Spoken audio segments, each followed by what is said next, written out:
ನ್ಯಾಯಮೂರ್ತಿ ಬಿಆರ್ ಗವಾಯಿ ಮೇಲೆ ದಾಳಿ ಖಂಡಿಸಿ ಬೃಹತ್ ಪ್ರತಿಭಟನೆ.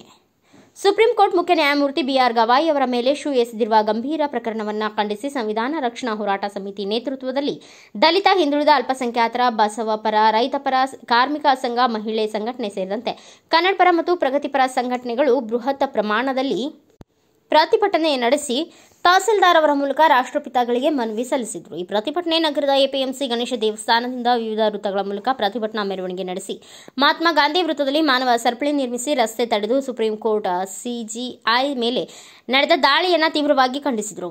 ನಂತರ ಅಂಬೇಡ್ಕರ್ ವಾದಿಯಾದ ಬಿಆರ್ ಗವಾಯಿ ದಲಿತ ಸಮುದಾಯ ವ್ಯಕ್ತಿ ಉನ್ನತ ಪದವಿ ಅಲಂಕರಿಸಿ ಸ್ವೀಕರಿಸಿದರು.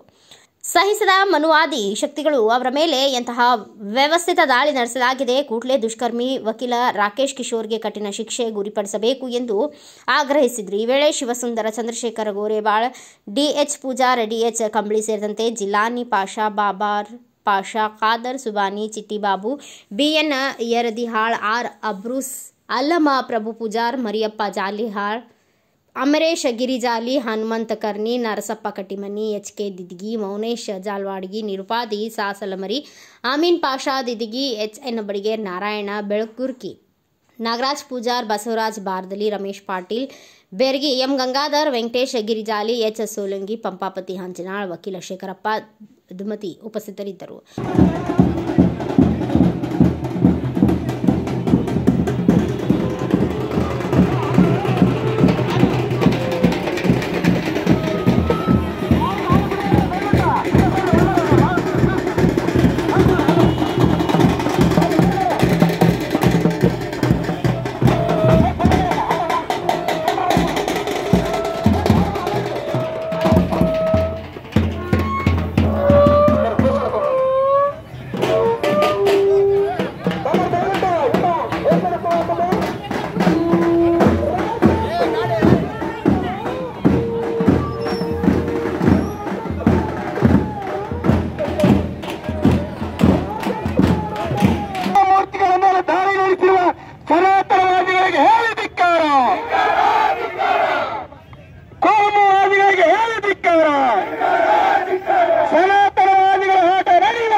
ಸುಪ್ರೀಂ ಕೋರ್ಟ್ ನ್ಯಾಯಾಧೀಶರ ಮೇಲಾಗಿರುವ ದಾಳಿಯನ್ನು ಖಂಡಿಸೋಣ.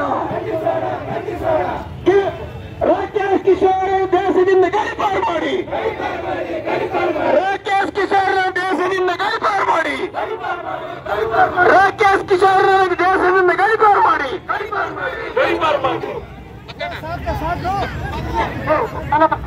ಜಾತಿವಾದಿಗಳು, ಹಿಂದುತ್ವವಾದಿಗಳು, ಮನುಷ್ಯತ್ವ ವಿರೋಧಿಗಳು ಮಾಡಿರುವಂತಹ ಒಂದು ದಾಳಿಯನ್ನ ವಿರೋಧಿಸೋದಕ್ಕೆ ಮುಂದೂಡವನ್ನು ತೆಗೆದುಕೊಂಡು ಕೂಡಲೇ ಒಂದು ಪ್ರತಿಭಟನೆಯನ್ನ ಏನು ಆಯೋಜಿಸಿದಿರಿ, ನಿಮ್ಮೆಲ್ಲರಿಗೂ ಕೂಡ ಹೃತ್ಪೂರ್ವಕವಾದಂತಹ ಅಭಿನಂದನೆಗಳು ಮತ್ತು ಕೃತಜ್ಞತೆಗಳು.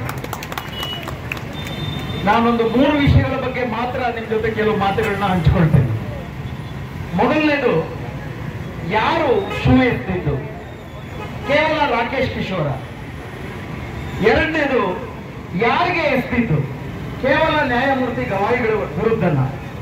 ಮೂರನೇದು, ಯಾಕೆ ಎಸ್ತಿದ್ದು? ಅದು ಕೇವಲ ಯಾವುದೋ ಒಂದು ತೀರ್ಮಾನ ತನ್ನ ಪರವಾಗಿ ಬರಲಿಲ್ಲ ಅನ್ನುವಂತಹ ವಿಷಯಕ್ಕೆ ಮಾತ್ರನ? ಇದರ ಹಿಂದೆ ಏನು ಹುನ್ನಾರ ಇದೆ, ಏನು ಬೆಳವಣಿಗೆಗಳು ಅದರ ಹಿಂದೆ ಮುಂದೆ ನಡೆದಿದೆ ಅನ್ನುವಂಥ ವಿಚಾರಗಳನ್ನ ನಿಮ್ ಜೊತೆ ಹಂಚಿಕೊಳ್ಳೋದಕ್ಕೆ ನಾನು ಬಯಸ್ತೇನೆ. ಇದನ್ನ ಅರ್ಥ ಮಾಡ್ಕೊಳ್ಳೋದಕ್ಕೆ ಮುಂಚೆ ನಾವು 2 ಸರಳ ಪ್ರಶ್ನೆಗಳನ್ನ ಹಾಕೊಳ್ಬೇಕು. ಮೊದಲನೇ ಪ್ರಶ್ನೆ, ಶೂ ಎಸೆದವನು ರಾಕೇಶ್ ಕಿಶೋರ್ ಅಲ್ಲದಿರ ರಶೀದ್ ಖಾನ್ ಆಗಿದ್ದಿದ್ರೆ ಈ ದೇಶದಲ್ಲಿ ಏನಾಗಿರ್ತಿದೆ? ರಾಕೇಶ್ ಕಿಶೋರ್ ಅಲ್ಲದಿರ ಅವನ ಹೆಸರು ರಶೀದ್ ಖಾನ್ ಆಗಿದ್ದಿದ್ರೆ ಈ ದೇಶ ಏನಾಗಿರ್ತಿದೆ? ಎರಡನೇದು, ಪೀಠದಲ್ಲಿ ಕುಳಿತಿರುವಂತಹ ವ್ಯಕ್ತಿ ದಲಿತ ಬೌದ್ಧ ಸಮುದಾಯಕ್ಕೆ ಸೇರಿದಂತಹ ಒಬ್ಬ ಮುಖ್ಯ ನ್ಯಾಯಾಧೀಶ ಗವಾಯಿ ಆಗದಿರ ಚಂದ್ರಚೂಡ್ ಅನ್ನುವಂತಹ ಒಬ್ಬ ಯಾವ ಮೇಲ್ಜಾತಿ ನ್ಯಾಯಾಧೀಶನಾಗಿದ್ದರೆ ಏನಾಗಿರ್ತೀವಿ?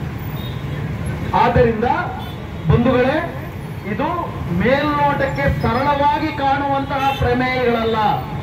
ಇದರ ಹಿಂದೆ ಎದ್ದು ಕಾಣುವಂತಹ ಹಾಗೂ ಬಚ್ಚಿಟ್ಟುಕೊಂಡಿರುವಂತಹ ಹಲವಾರು ಸತ್ಯಗಳಿದಾವೆ. ಅವನ್ನ ನಾವು ಸ್ಪಷ್ಟವಾಗಿ ಅರ್ಥ ಮಾಡ್ಕೊಳ್ಬೇಕು. ಮೊದಲನೇದು ಏನ್ ಪ್ರಸಂಗ ನಡೀತು? ಸೆಪ್ಟೆಂಬರ್ 16ನೇ ತಾರೀಕು ಮುಖ್ಯ ನ್ಯಾಯಮೂರ್ತಿ ಗವಾಯ್ ಮತ್ತು ವಿನಯ್ ಚಂದ್ರನ್ ಇವರ ದ್ವಿಸದಸ್ಯ ಪೀಠದ ಮುಂದೆ ಮಧ್ಯಪ್ರದೇಶದ ಖಜುರಾಹೋ ಅನ್ನುವಂತಹ ಒಂದು ಪ್ರಾಚೀನ ಪುರಾತತ್ವ ದೇವಸ್ಥಾನ ಸಮುಚ್ಚಯದಲ್ಲಿ 8 ಅಡಿಯ ವಿಷ್ಣುಮೂರ್ತಿಯ ತಲೆ ಭಂಗ ಆಗಿದೆ, ಮತ್ತೆ ಅದನ್ನ ಪುನರ್ಸ್ಥಾಪನೆಗೆ ಅವಕಾಶ ಕೊಡಿ ಎನ್ನುವಂತಹ ಒಂದು ಮುಖ್ಯ ನ್ಯಾಯಮೂರ್ತಿಗಳು ಅವರ ಪಿಟಿಷನ್ ಅನ್ನು ತಿರಸ್ಕಾರ ಮಾಡಿದ ನಂತರ ಅವತ್ತೇ ಸಾಯಂಕಾಲದಿಂದ ಅವರ ಮೇಲೆ ಆಕ್ರಮಣ ಮಾಡಲಿಕ್ಕೆ ಆರಂಭ ಮಾಡಿದ್ರು. ನಂತರ ಏನಾಯ್ತು? ಈಗ ನ್ಯಾಯಾಲಯದಲ್ಲಿ ನಡೆದಿರ್ತಕ್ಕಂಥ ವಿಚಾರಕ್ಕೆ ಸಂಬಂಧಪಟ್ಟಂಗೆ ಬಹಳಷ್ಟು ಗೊಂದಲಗಳನ್ನು ಸೃಷ್ಟಿ ಮಾಡಿದ್ದಾರೆ. ಹಿಂದೂ ದೇವರಿಗೆ ಅವಮಾನ ಮಾಡಿದ್ದಾರೆ, ದೇವರಿಗೆ ಆಪಾದನೆ ಮಾಡಿದ್ದಾರೆ. ಇದೆಲ್ಲ ಸುಳ್ಳು. ವಾಸ್ತವಾಂಶಗಳನ್ನು ಅರ್ಥ ಮಾಡ್ಕೋಬೇಕು. ನಾವು ಏನಂತ ಹೇಳಿದ್ರೆ, ಆ ಪಿಟಿಷನ್ ಏನ್ ಹಾಕಿದ್ರು, ಮಧ್ಯಪ್ರದೇಶದ ಒಂದು ದೇವಾಲಯದಲ್ಲಿ ಒಂದು ವಿಷ್ಣು ಮೂರ್ತಿ ಭಗ್ನ ಆಗಿತ್ತು. ಭಗ್ನ ಆಗಿರತಕ್ಕಂಥ ವಿಷ್ಣು ಮೂರ್ತಿಯನ್ನ ಪುನಃಸ್ಥಾಪಿಸಬೇಕು, ಅದರ ತಲೆ ಭಗ್ನ ಆಗಿರೋದ್ರಿಂದ ಅದನ್ನು ಪುನಃಸ್ಥಾಪಿಸಬೇಕನ್ನಂತ ಪಿಟಿಷನ್ ಏನ್ ಹಾಕಿದ್ರು. ಅದರ ಹಿಂದೆನೆ ಆ ವ್ಯಕ್ತಿಯ ವಕೀಲ ಬೇರೆ ಬೇರೆ ಸಂಸ್ಥೆಗಳಿಗೆ, ಕೇಂದ್ರ ಸರ್ಕಾರಕ್ಕೆ ಮನವಿ ಮಾಡ್ಕೊಂಡಿದ್ದ. ಕೇಂದ್ರ ಸರ್ಕಾರ ಅದನ್ನು ತಿರಸ್ಕರಿಸಿದೆ. ಕೇಂದ್ರ ಸರ್ಕಾರದ ಸಂಸ್ಕೃತಿ ಇಲಾಖೆ. ಬ್ಯೂರೋ ರಿಪೋರ್ಟ್ ಬಾಸುರಾಜ್ ಬುಕ್ನಟ್ಟಿ, ಭಾರತ ವೈಭವ news, Sindhanur. Thanks for watching. Read, discuss and debate with editor Dr. Yan Prashant Rao. Wanted reporters in print, digital and visual media for Bharat Vaibhav Daily Newspaper, BV News 5 Channel and BV Fast Web News from all the talukas of Karnataka, Goa and Maharashtra. If interested, send your resume to 9019229369.